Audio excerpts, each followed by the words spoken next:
I never thought I'd be the kind of person to sit in a dimly lit kitchen at midnight, glass of wine in one hand, phone buzzing in the other, feeling like the entire world was closing in on me. And yet, there I was, staring at the blinking screen, thinking about the words I had just sent, the words that would change everything. I don't love you anymore. Maybe it's time we end this. I had dared him, and in that moment, I felt untouchable. I thought I held all the power, but I was wrong, so spectacularly wrong. I met Mark when I was 24, fresh out of college, full of ambition, and maybe a little naive about what marriage really demanded. He was the kind of guy every girl in our small Michigan town wanted. Tall, dark hair, always slightly messy, like he'd just run his hands through it after a long day. Blue eyes that somehow managed to be both warm and piercing at the same time. He worked in finance, wore tailored suits even when we went grocery shopping, and drove a black Honda Civic that he polished like it was a Lamborghini. He wasn't flashy, but there was a confidence in him that made me feel like I had hit the jackpot. I was 24, he was 26, and we were married 3 years later in a small ceremony on his parents' backyard lawn. Everything felt perfect. For the first couple of years, it was. We laughed at the same stupid jokes, we had late-night drives with no destination, we argued about things like which brand of peanut butter was superior or why leaving socks on the floor was a mortal sin. It wasn't just love, it was comfort, the kind of love you think will never falter. But somewhere around the 4th year, things shifted. Life got heavier. Mark's hours at work stretched longer. He became that husband who would come home at 10, exhausted, muttering about client meetings and budgets, barely making eye contact. I wanted to understand him, I really did. But somewhere in the quiet of our apartment, I started feeling invisible. It was subtle at first. I would reach for his hand at night, and he'd be staring at his phone, typing out emails like he didn't even notice me. I started picking up more shifts at the marketing firm I worked for, not because I loved the job, but because it felt safer to throw myself into something productive than to confront the emptiness I was starting to feel at home. And then came Adam. Adam was everything Mark wasn't. He was loud, reckless in a charming way, with a crooked smile that made me feel like he could see right through my bullshit. I met him at a client event, one of those networking mixers I hated but was forced to attend. I was wearing a navy dress that I thought made me look professional but subtly sexy, and Adam made a joke about how I should have been on a magazine cover instead of talking about SEO trends. I laughed, maybe too hard, and that was the start. Conversation led to dinner. Dinner led to drinks. Drinks led to a text that I knew I shouldn't have answered, and answering it was the first step down a path I never imagined I would take. The affair didn't start out dramatic. It was small, almost imperceptible. Coffee meetings that turned into lunch, lunches that turned into late-night drinks. Every time I felt the first pang of guilt, Adam would be there, lighting up my phone with messages that made me feel alive in a way I hadn't in years. He listened, he cared, and the more I told myself it was harmless, the more I craved it, because it was raw and electric and everything Mark had stopped being. It wasn't long before I knew it had gone too far. There were nights when Mark would pass out on the couch, and I'd be lying next to Adam in his cramped apartment, pretending to text friends when really I was texting my husband about something completely innocuous, just so I could feel like I was still living in both worlds. I remember one night, lying on Adam's couch, watching the city lights through his window, and thinking, this is what I should have been living for all along. The thrill, the secrecy, the rush of forbidden desire, it was intoxicating, and I justified it to myself in every way possible. Mark was distant. Mark didn't see me. Mark deserved to know what it was like for me to feel seen again. Then came the day I realized I wanted more than the affair. I wanted to see what would happen if I pulled the rug out from under Mark completely. I wanted to see him panic, see him fight for me, or maybe just watch him crumble. It was cruel, and I knew it, but the power felt so addictive. So on a Tuesday night, while he was out at some networking event, I typed the words that I thought would solidify my control over the situation. I didn't even hesitate. Mark, I've been unfaithful. I'm done. I don't love you anymore. Maybe it's time we end this. I hit send and felt a rush of triumph and terror that I can't describe. I poured another glass of wine and sat in silence, waiting for his response, imagining the flood of texts, the shouting, the tears. I imagined him storming through the front door like some scene from a movie. But when the phone stayed silent, the rush turned to something colder, a creeping dread I tried to ignore. Mark didn't react the way I expected. He didn't blow up, he didn't sob, he didn't even ask for details. The next morning, I woke up to the sound of him making coffee, the apartment smelling faintly of burnt grounds, like nothing had changed. He turned to me, calm, with that same piercing gaze, and said, "We need to talk." And I thought, yes, finally, he's going to feel the weight of this. He's going to realize who's in control. But the conversation didn't go the way I rehearsed in my head. I had expected anger, I had expected pleading, I had expected humiliation. What I got instead was quiet, almost eerie. Mark simply nodded, took a sip of his coffee, and said, "Okay, if that's what you want." And that was it, just 4 words, nothing else. For a week, I floated in a strange limbo, expecting him to explode, expecting him to beg, to scream, to do something, anything to prove he cared. But Mark's silence was worse than any fight I could have imagined. I thought I had the upper hand, but every time I looked at him, I saw something in his eyes I hadn't anticipated. Something like acceptance mixed with a simmering intensity I couldn't place. And slowly, the power I thought I wielded began to crumble. The first real crack came when we were sitting in the living room, him scrolling through his phone, me sipping wine, pretending to be indifferent. He put the phone down and looked at me, not with the pleading or desperation I wanted, but with a look that froze me in place. "You know," he said softly, almost to himself, "I can live without you." I laughed nervously, thinking it was a joke. "Oh, come on, Mark, don't say that." But he didn't smile. He just turned away, and I realized in that moment that I had underestimated him completely. I had imagined him weak, fragile, powerless without me. But he wasn't. He was something else, something quieter, darker, and infinitely more dangerous. That night, I lay in bed next to him, the apartment heavy with the tension of unspoken truths. I wanted him to reach for me, to touch me, to beg me to stay. I wanted a fight I could win, but all I got was silence.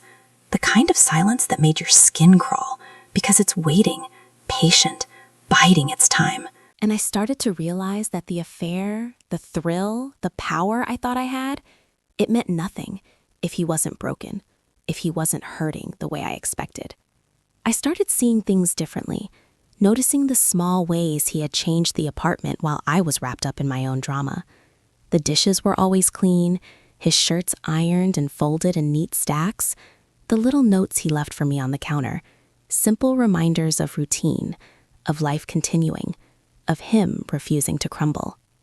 And that's when the fear really hit me. Not fear of him leaving me, but fear of losing control. Fear that he might be watching me, waiting, and I had no idea what his next move would be. I caught myself one evening staring at him as he watched TV, beer in hand, casual, completely unaware, or so it seemed, of chaos I thought I had created. And I realized I was terrified. Terrified not of him leaving, not of being alone, but of what he might do if he decided to confront this on his terms. The power I thought I had was an illusion, and I had spent months believing I was untouchable. By the end of that first week, the apartment had this charged energy, like the air itself was holding its breath. Every glance, every casual comment, every sip of coffee was loaded with meaning. I felt like I was living in a thriller movie, one I hadn't auditioned for but somehow couldn't escape. I knew the next steps mattered. I knew the next move could shatter everything. And for the first time since the affair began, I felt genuinely, viscerally scared. The most ironic part? I was the one who had started it. I had the affair. I had the courage or stupidity to tell him I wanted out. And yet here I was, trapped in a house with a man who refused to play by the rules I had set. And in that silence, I realized something I wasn't ready to admit. I might have underestimated Mark in ways I would come to regret forever. I woke up that morning to the faint hum of the city outside our apartment window, the first rays of sunlight slicing through the blinds. I thought I had prepared myself for what I might see when I got up. Mark standing there with a suitcase, ready to leave, or maybe screaming, shaking, demanding answers. But instead, he was in the kitchen, in his usual gray t-shirt, making coffee with a kind of meticulous calm that made my stomach twist. I hated how normal he looked. I hated how nothing about him seemed shaken. I hated it most of all because it made me feel small, ridiculous, like the person I had been so certain would dominate this war was suddenly insignificant. I slid into the chair across from him, pretending to sip my wine like the night before hadn't dissolved into this suffocating tension. Mark didn't look at me, just poured his coffee into his favorite mug, the one with the faded Michigan State logo, and said, "Are you staying home today?" I blinked. Yeah, I guess." My voice sounded shaky even to me. I realized then that I wasn't sure what I was guessing at, if I was staying or if I wanted to run. He shrugged. "Good. I need to talk to you." His tone was neutral, calm, but it carried that undercurrent of intensity that I had started to fear. Not anger, not despair, something else, something worse. I set my glass down and forced myself to meet his eyes. "Okay, about what?" I tried to sound casual, but the words felt hollow. He leaned against the counter, arms crossed, and for the first time, I noticed the way his jaw clenched, the slight tension in his shoulders. "About us." I nodded, expecting the long, dramatic confession, the yelling, the pleading. Instead, he sat down across from me, put his coffee down, and just looked at me. Really looked at me. The silence stretched, oppressive and heavy. I could feel the weight of it pressing on my chest. "You cheated on me," he said finally. Not with rage, not with accusation, just a flat statement of fact. "And you told me you don't love me anymore." "Yes," I said, my voice almost a whisper. My throat tightened. "I know." He nodded slowly, and that nod felt like a verdict. "Do you want me to be angry?" he asked, almost rhetorically. I blinked, caught off guard. "Of course I do. I thought you would be." "I'm not." His voice was calm, unsettlingly calm. "Not because I'm okay with it, not because it doesn't hurt, but because I'm done letting you dictate the narrative. You want power? You think you hold all the cards? Fine. Go ahead. Take the cards. Play your hand. But understand this. You don't know what kind of player I am." That line hit me harder than any yell, any threat, any tearful confession ever could. I sat there frozen, realizing for the first time that I had no idea what I had unleashed. I had thought I could manipulate, control, provoke. I had thought the affair gave me the upper hand. But he wasn't flailing. He wasn't desperate. He was patient.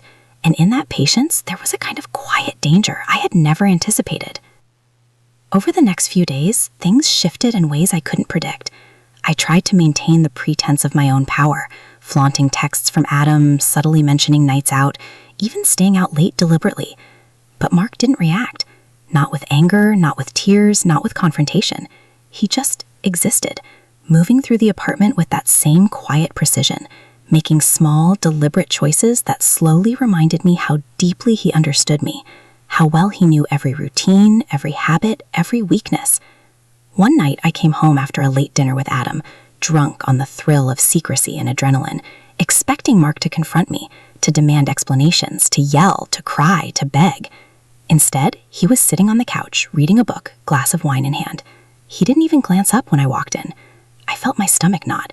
The arrogance, the thrill I had clung to, it started to slip through my fingers. "You're home late," he said finally, without looking up. "I had dinner with a client," I said quickly, trying to maintain composure. "It ran late." He nodded. "Mm-hmm." And that was it. The casual tone, the simple acknowledgement, it drove me insane. Not because he didn't care, but because he didn't react the way I expected. I had built this elaborate fantasy where he would crumble, where I could wield my choices like a weapon. But in reality, he was unshaken. And I realized then that power isn't about manipulation or secrets. It's about control over oneself. And he had it in spades. It wasn't long before I started noticing other things. Small, almost imperceptible changes in the apartment, in the way he moved, in the way he spoke, the way he folded his shirts, leaving them exactly where he knew I'd see them, the way he would casually mention errands he had run, subtly reminding me that the world didn't stop for my whims, the way he listened, really listened when I talked about work or life or even Adam, and then didn't react in the way I expected. It was maddening. One afternoon, I tried to push further, to provoke him into confrontation. I left Adam's bracelet on the counter, knowing he'd see it. I sent flirty texts while he was in the room. I even hinted at leaving, dropping phrases like, "Maybe I should just pack up and go for a while." I wanted the fight. I wanted the desperation. I wanted him to beg. I wanted him to lose. He didn't, not once. Instead, he smiled that faint, knowing smile and said, "Do whatever you need to do. I'll be here when you get back. And it hit me. Hard. That smile wasn't resigned, and it wasn't weak. It was unflinching. It was a challenge. It was a reminder that he wasn't playing my game. He was playing his own. I started feeling trapped in my own choices, the freedom I thought I had evaporating like smoke. Adam was still there, waiting, thrilling, dangerous, but the rush wasn't the same. The affair had been an escape, a release, a way to feel alive, but now it felt like a cage.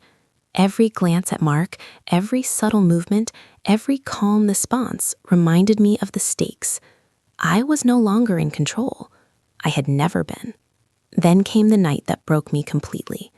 I had been at a bar with Adam, drinks flowing, laughter, stolen kisses, and shadowed corners. I walked in the door, expecting the familiar tension, the confrontation, maybe even a shouting match. But Mark was standing in the kitchen, arms crossed, waiting. He didn't yell, he didn't scream, he didn't cry. He just said, "We need to talk." I froze. Something about his tone had shifted, something I couldn't place. I tried to mask my fear with arrogance, with flippancy, but it didn't stick. Not with him. "I know about tonight," he said simply, his voice steady. Not accusing, not angry, just certain. My stomach dropped. "What do you mean?" I asked, though I knew exactly what he meant. He smiled faintly, that same unnerving, knowing smile. "I saw you leave. I saw where you went. I saw everything. And yet here you are." I laughed nervously. You followed me?" "No," he said. "I didn't have to. You told me everything." That one line, casual, delivered with calm certainty, shattered something inside me. All my bravado, all my supposed power, the control I thought I wielded, it evaporated. He had been watching, not in the way a jealous spouse watches, but in the way someone who understands the game knows every move before it happens. And for the first time, I felt genuinely, palpably afraid. Not of him leaving, not of confrontation, but of what he might do next, how he might respond when he finally chose to act.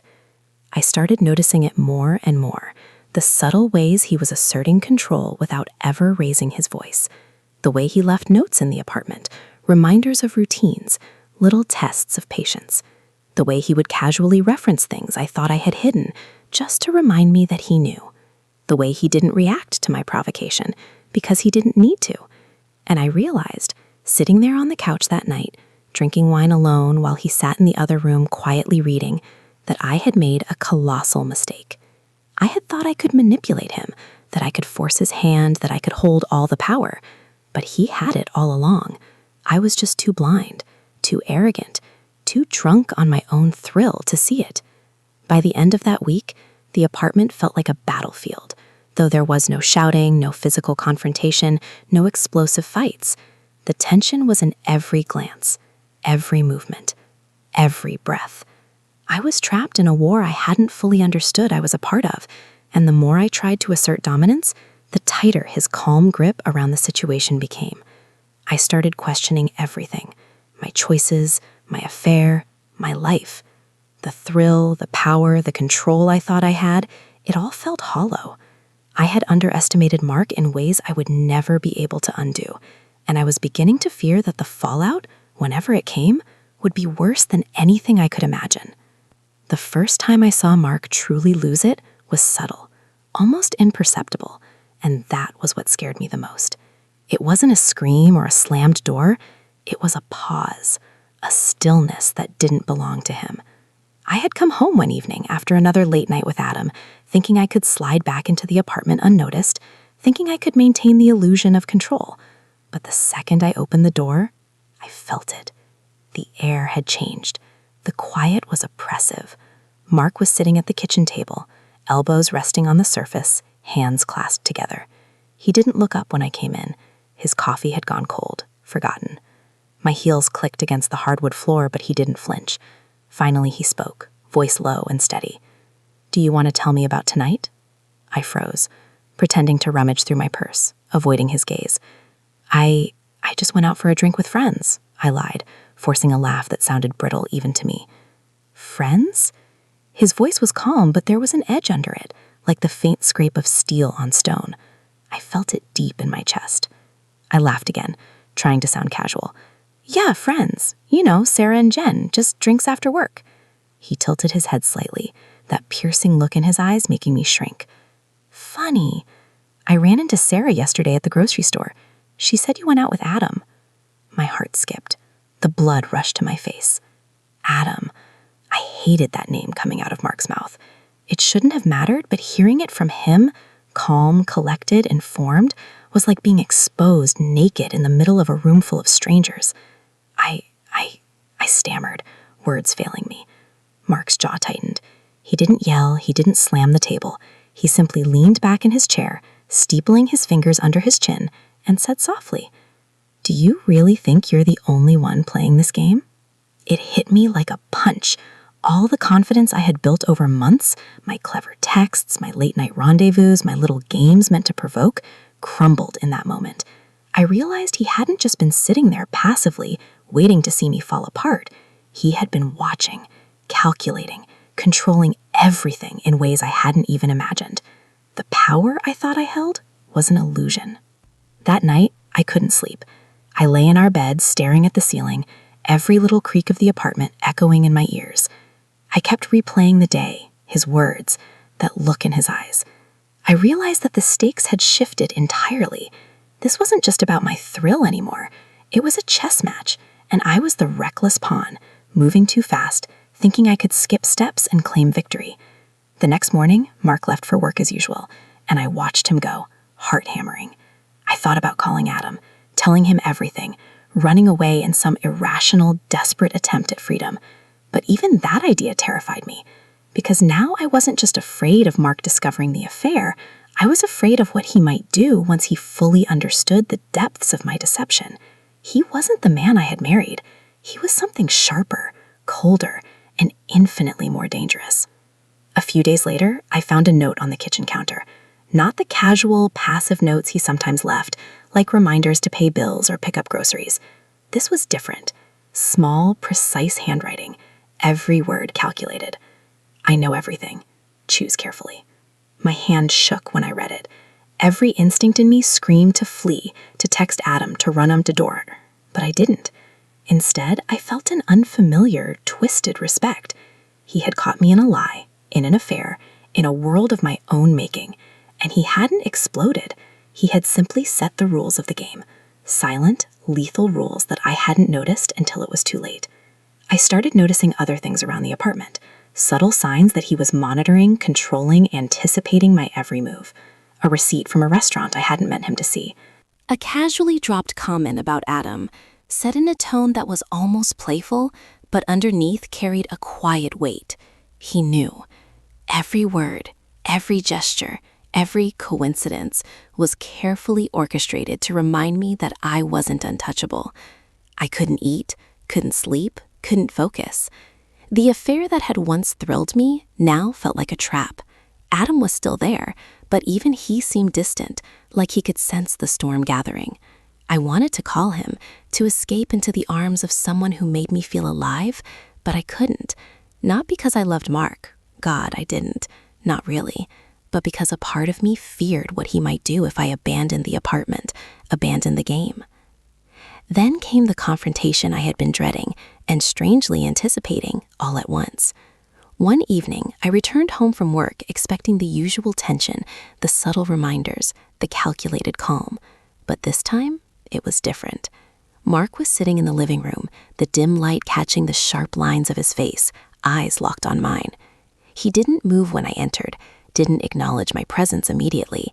He waited, patient, calculating. Finally, he spoke. "We need to talk. All of it." My throat tightened.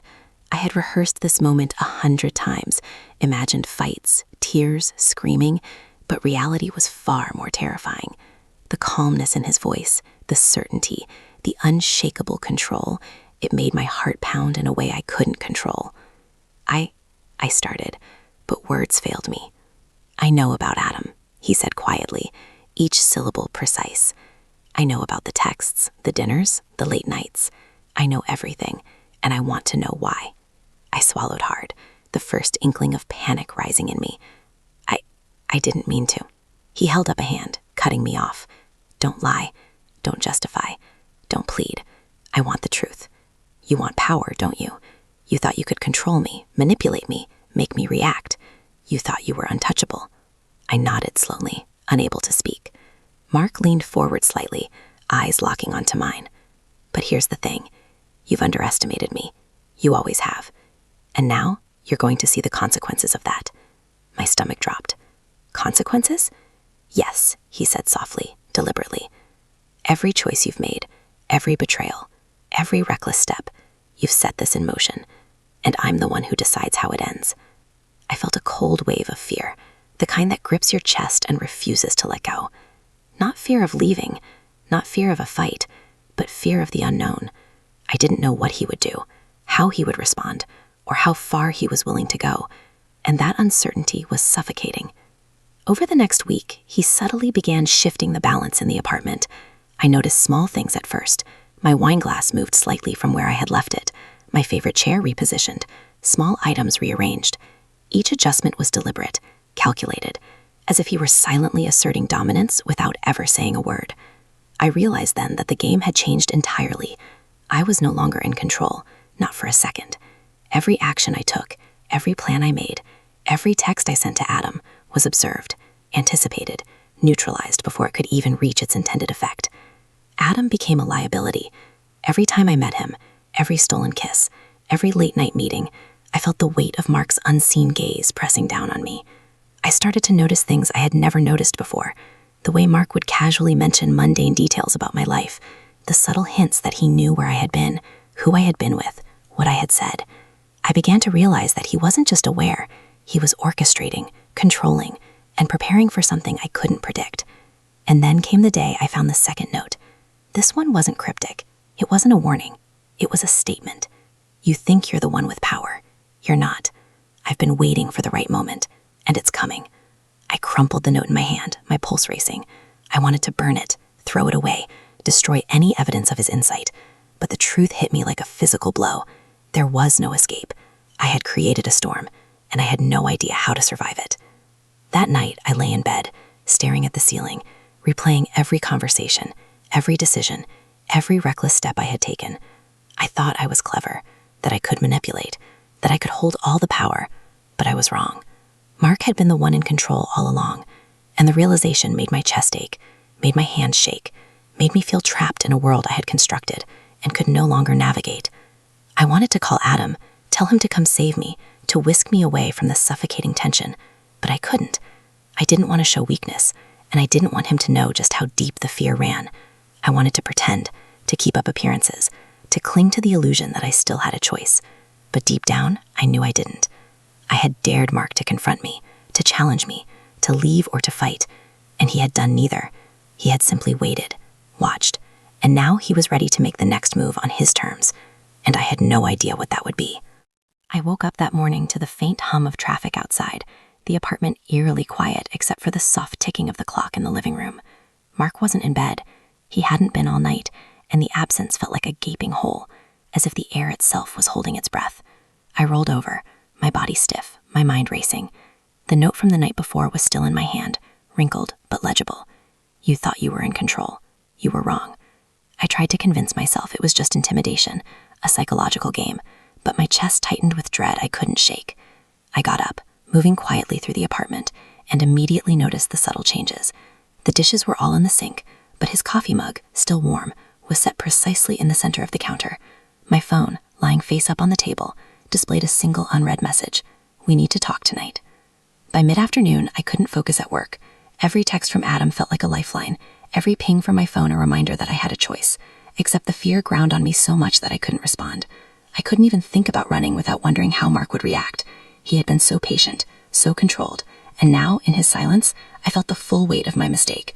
The power I thought I had wielded, the thrill of the affair, all of it had crumbled. When I got home, Mark was waiting in the living room, casually seated in the armchair that I usually sat in, legs crossed, reading a book. The calmness was maddening. I had imagined confrontations, yelling, slamming doors, dramatic tears, Instead, he looked like a man at peace with the inevitable, unshaken, almost untouchable. "I saw the text from Adam," he said softly, not looking up from his book. My stomach dropped. You read it?" I asked, voice barely audible. He set the book aside, folded his hands, and met my gaze. "I know everything, as I told you before. Every message, every meeting, every stolen kiss. You wanted me to explode, to beg, to plead, but I don't need to. That's the thing you don't understand. You thought control was about chaos, but control is about patience, about waiting for the right moment." I swallowed hard, my throat dry. "And is this the right moment?" He didn't answer immediately. He leaned forward, hands clasped, eyes boring into mine, and I felt my body tense involuntarily. "It's close," he said finally. "But first, I need you to understand something. This isn't about revenge. It's about reality. You made your choice. You wanted to test me, to dare me to act, and now you're going to live with the consequences." Consequences? My voice trembled, but it was a mixture of fear and the faintest thread of defiance. I still had some pride left, some shred of the person who had thought she could play God in our lives. "Yes," he said, calmly. "You thought you held all the power, but power without understanding is meaningless. You don't know me the way you think you do." I tried to laugh, to lighten the tension, but it came out hollow. "And what are you going to do?" Mark's gaze didn't waver. "What I've been doing all along. Watching, waiting, calculating. I've given you every chance to end this on your terms, but you refused. Now it's my turn to act, not out of anger, but out of necessity." For a moment, I thought he might storm out, shout, throw something, but he simply stood, walked past me to the window, and looked out at the city skyline. "You wanted a game? You got one. And you're going to realize something important. There's a difference between power and control, and you don't have either. Not really."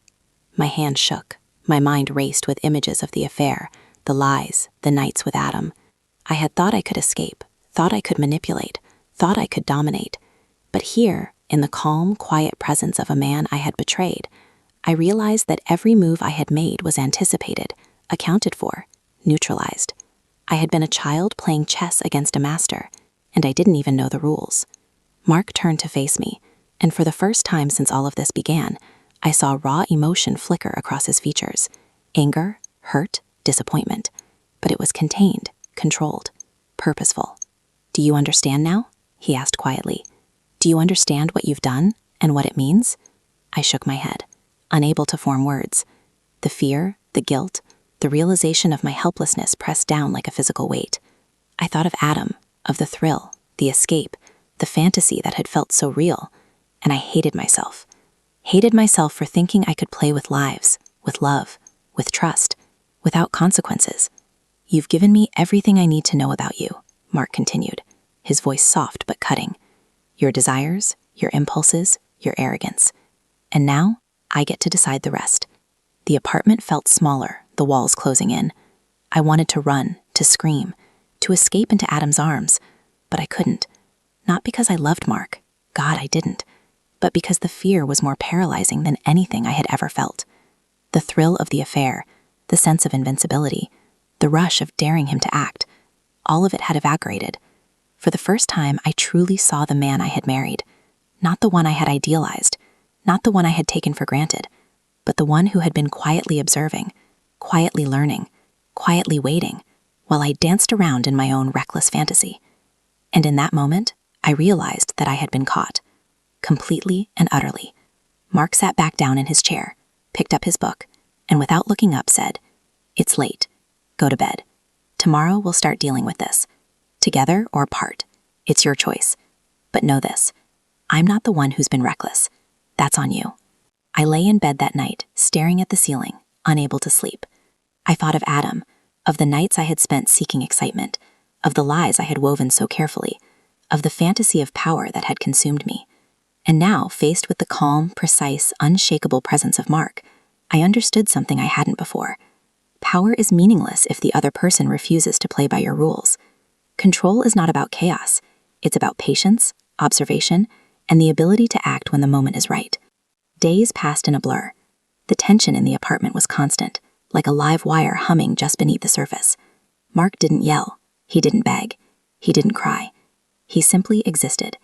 Each small, deliberate movement, a reminder of the stakes I had created for myself. I tried to meet Adam, to escape, to regain some sense of freedom, but even that became impossible. Mark's quiet dominance had infiltrated every corner of my life. I was trapped, not by force, but by the anticipation of what he could do, by the weight of his patience, by the knowledge that he held the ultimate power over the outcome. And then it happened. The final confrontation. Not explosive, not dramatic, but inevitable. I returned home one night, heart pounding, guilt and fear swirling inside me, and found Mark waiting.